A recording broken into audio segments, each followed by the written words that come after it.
So this is part 2 in a series where I'm adapting the 4 laws from this book, Atomic Habits, specifically for music students practicing their instrument. So law number 2, and you can find this on page 212, is make it attractive.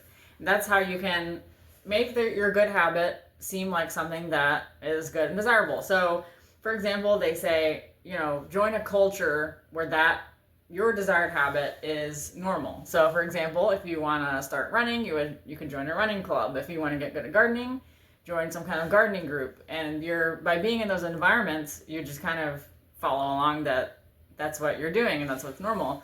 So for music, you want to put your child in musical environments when you can. So you might join a local jam group, or you might let your child sit in on a worship team practice at a local church. And you can ask beforehand when they practice, but they'll probably be more than happy to let your child sit in and watch. You could go to concerts and talk about, wow, they must have practiced a lot in order to be that good. Or maybe, depending on the concert, you might be the opposite. But you can, do something you enjoy immediately before a difficult habit. That's a quote from the book. And so something that you enjoy. So you might want to consider pairing the habit of practicing with something like an after-school snack.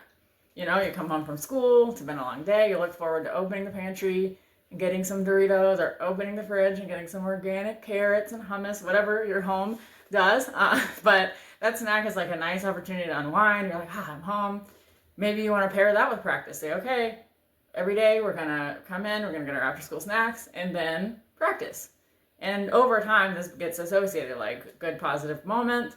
Oh yeah, now it's time to practice. And that's going to be a habit that every time they eat that snack, they're going to say, oh, you know what, it's time to practice. And eventually, you may not even need to remind them. So that pretty much wraps up my adaptation of Law 2.